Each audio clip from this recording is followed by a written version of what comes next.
우리가 오전 예배 때 결론에 같이 읽었던 고린도후서 4장 16절로 18절의 말씀입니다.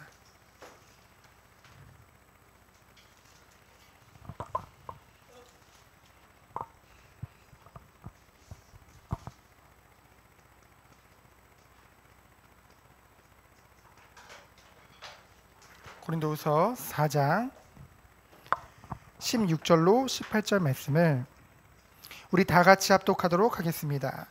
그러므로 우리가 낙심하지 아니하노니 우리의 겉사람은 낡아지나 우리의 속사람은 날로 새로워지도다. 우리가 잠시 받는 환난에 경한 것이 지극히 크고 영원한 영광에 중한 것을 우리에게 이루게 함이니 우리가 주목하는 것은 보이는 것이 아니요 보이지 않는 것이니 보이는 것은 잠깐이요 보이지 않는 것은 영원함이라. 아멘. 오늘 함께 나눌 말씀의 제목은 날로 새로워지는 성도입니다.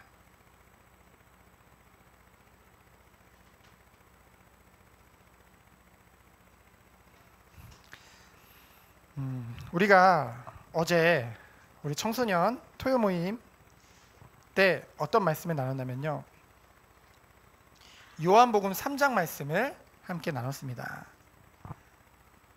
보통 요한복음 3장 하면은 3장 16절 말씀이 기억나죠? 하나님이 세상을 이처럼 사랑하사 독생자를 주셨으니.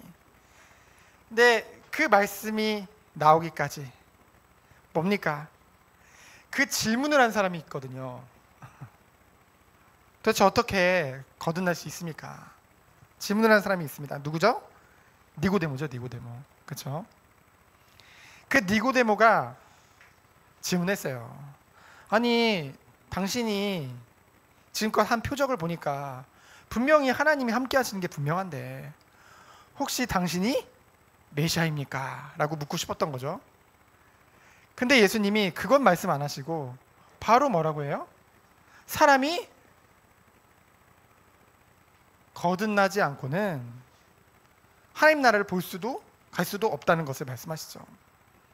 그러니까 그 말을 들은 니고데모가 바리새인이요 랍비요 산헤드린 공의의 70인 중 한 명인 그 지도자 니고데모가 이렇게 물어봐요. 거듭난다고요? 거듭난다는 뜻은 뭐예요? 새롭게 태어난다는 거거든요. 아니 그러면 내가 엄마 뱃속에 다시 들어갔다 나와야 된다는 겁니까? 그때 예수님이 뭐라고 해요? 야, 너는 이스라엘의 선생이라는 자가 그렇게밖에 모르냐라고 말씀하시면서 성령과 물로 거듭날 것을 말씀하시죠. 그러면서 뭡니까? 그럼 어떻게 이 축복을 누릴 수 있느냐? 어떻게 내가 거듭날 수 있느냐? 그 답을 요한복음 3장 16절에 말씀하고 계시죠. 뭡니까? 하나님이 세상을 이처럼 사랑하사. 여러분, 우리가 먼저 하나님을 사랑한 것 아니요 하나님이 먼저 우리를 사랑하신 줄 믿습니다. 그래서 에베소서 우리가 늘 나누지만 1장 3절로 5절에 창세전에 우리를 택하시고 그리스도 안에서 구원 주시기로 예정하시고 그리스도의 사랑 안에서 우리를 택하셨다고 하셨죠. 그것이 먼저 우리가 받은 축복입니다. 이처럼 사랑하사. 그냥 말로만 사랑하고 끝났나요? 아니요. 독생자를 주셨으니. 그렇죠? 독생자를 주셨으니 하나뿐인 아들 예수 그리스도를 우리에게 보내주신 것입니다. 성자 하나님이 정말로 우리를 위해서 낮아지신 거죠. 그렇죠? 하나님이신데 인간으로 이 땅에 오신 거예요. 그래서 그분이 약속대로 우리를 위해서 어떻게 했습니까? 십자가에서 대신 죽으신 것이죠. 죽으심으로 우리의 죄가 속죄함을 입은 것입니다. 이는 뭐예요? 저를 믿는 자마다. 저는 누구예요? 예수 그리스도를, 독생자 예수 그리스도를 믿는 자마다 멸망치 않고 하나님이 분명히 약속하셨어요. 멸망치 않고. 우리는 문제나 어려움 오면은 망할 것 같잖아요, 우리가. 근데 절대로 멸망치 않고 영생을 얻게 하려 하심이니라. 영원한 생명이 그리스도 안에 우리에게 주어진 줄 믿습니다.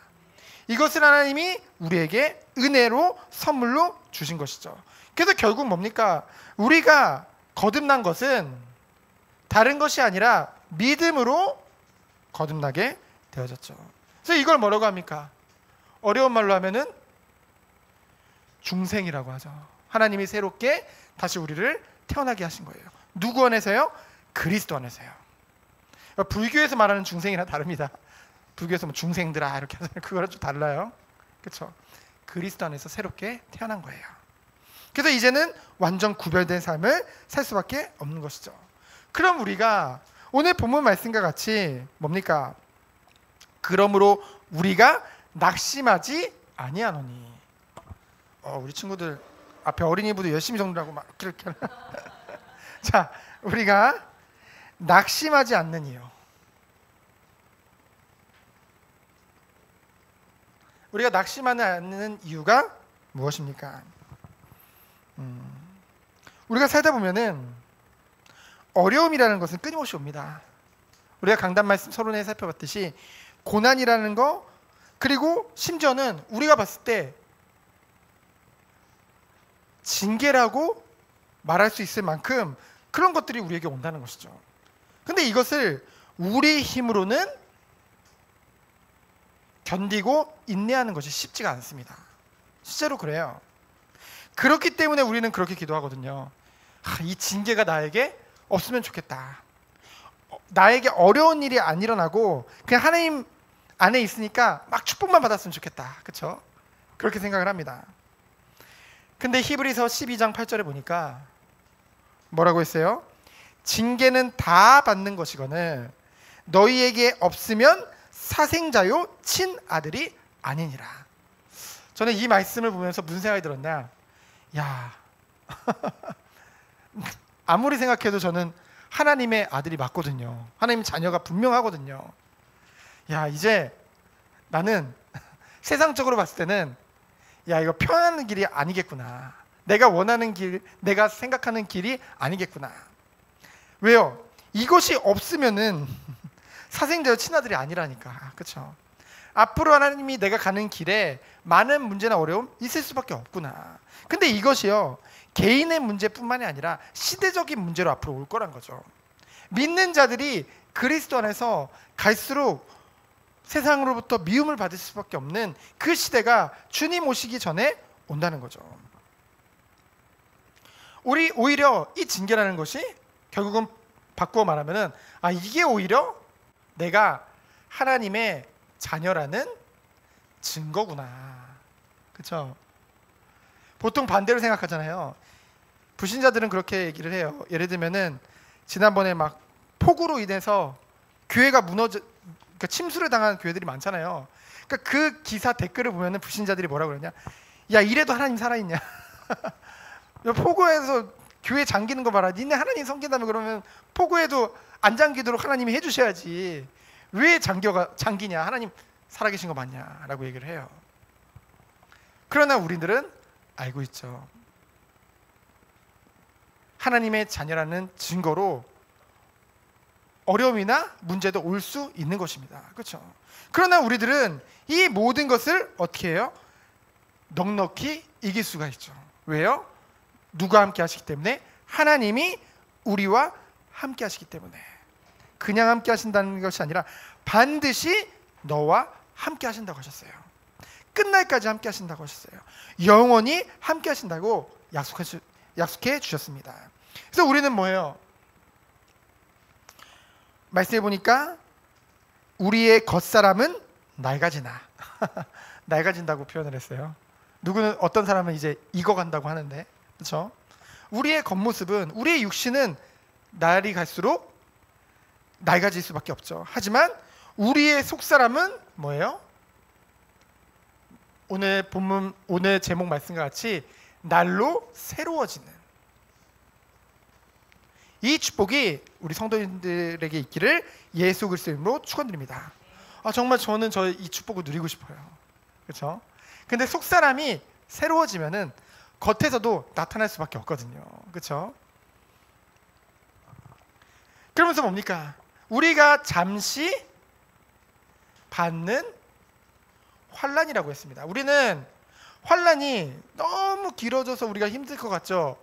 근데 우리의 일생을 두고 보면은 잠시 받는 환난일 뿐입니다.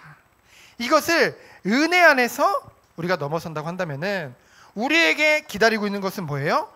영원한 영광의 것이 기다리고 있다는 것이죠. 그렇죠? 여러분, 영원한 영광의 것을 바라보면서 정말로 하나님이 주시는 힘과 능력을 가지고 오늘을 승리하는 우리 성도님 되어지기를 예수 그리스도로 축원드립니다. 그래서 결국 이 모든 것이 뭐기에? 과정이기에.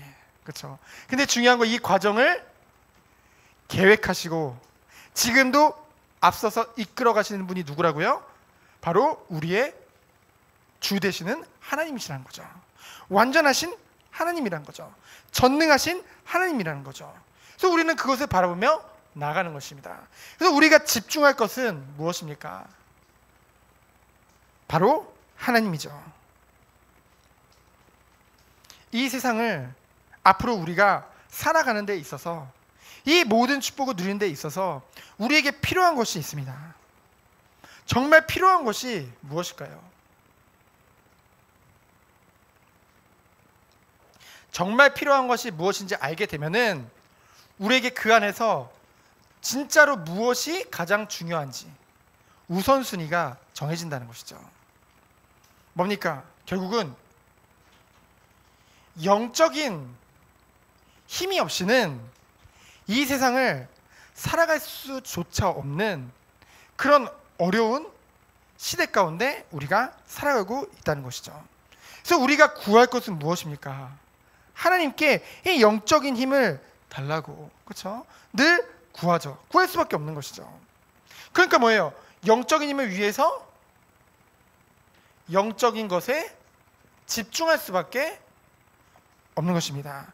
그것이 바로 뭐예요? 바로 우리들이 드리는 영적인 예배죠. 그렇죠? 그래서 성도님들에게 있어서 하나님 자녀에게 있어서 가장 이렇게 하면 또 위안 보이네. 중요한 것이 있어서 뭐예요? 바로 예배의 축복인 줄 믿습니다. 그래서 우리가 이 예배의 축복을 통해서 어떤 비밀을 누리게 되어지는 겁니까? 우리가 예배를 드릴 때 말씀을 듣게 되어지죠. 에베소 6장에 보면은 성령의 검, 곧 하나님의 말씀을 가지라고 했습니다. 여러분, 성령께서 어떤 일을 하십니까? 우리 안에서 우리에게 있는 이 말씀을 우리에게 조명하신다는 거죠. 저는 오늘 아까도 찬양 인도를 하면서 찬양을 부를 때 제가 읽었던, 제가 묵상했던 그 성경 구절들이 끊임없이 막 생각이 나요. 찬양하는 가운데. 그러면서 너무 기쁘고 너무 행복하거든요. 성령께서 우리에게 말씀이 생각나게 하시고 그 말씀이 진짜 검이에요. 검. 왜요? 모든 것을 다 이길 수가 있다니까요. 그래서 내린 결론은 뭐냐? 진짜 우리가 성경을 뭐 해야겠다? 읽어야겠다. 우리 장로님은 쓰고 계시던데 누구든지 한 번씩은 거쳐가는, 그렇죠? 어찌 보면은 어른이라는 증거죠. 그러니까 노인이라고 그러면 싫어하시니까 어린이라는 증거죠. 성경을 읽고 쓰면서 우리가 더욱더 깊이 묵상하는 것입니다. 그렇잖아요. 우리가 많이 읽고 묵상하는 만큼 성령께서 조명하시는 그 말씀들이 많은 것입니다. 그럼 우리들은 어떤 상황 속에서도 물론 말씀 몇 구절 알아도 승리할 수 있어요. 그러나 정말로 그 정도가 아니라 하나님은 너무나 많은 부분들을 여기다가 담아 놓으셨잖아요. 그렇죠? 그 어떤 것도, 그 어떤 상황도 이 말씀으로 승리할 수 없는 것은 없습니다. 그렇죠? 반드시 승리할 수밖에 없는 축복이 있다는 것이죠. 그래서 제가 지난번에 그 새로 들어간 그 교단에 목사님이 주신 책 이렇게 표지해 보니까 뭐라고 써 있냐면요, 성경으로 변화되지 않는 사람은 뭐라고 그랬는지 아세요? 성경을 읽지 않는 사람뿐이다. 그 말은 반대로 뭐예요? 성경을 읽는 사람은 반드시 변화될 수밖에 없는 그 축복 속에 들어간다는 것이죠. 그래서 우리가 앞으로의 삶을, 앞으로의 인생을 두고, 앞으로의 시대를 두고 우리가 최고로 준비할 영적인 준비가 무엇입니까? 바로 말씀 속에 들어가는 것입니다. 성경을 읽는 것입니다. 그래서 우리가 날마다 성경을 읽고 묵상하는 가운데 하나님이 원하시는 시대 살릴 귀한 성도님들로 세워지기를 예수 그리스도 이름으로 축원드립니다. 시간 기도합니다. 하나님 감사합니다. 말씀으로 들어가는 우리 모든 손님들로 주께서 축복하여 주옵소서. 그리스도 안에서 날로 새로워지는 우리 모든 손님들로 주께서 축복하여 주옵소서. 살아계신 예수 그리스도 이름으로 기도합니다. 아멘. 보이죠?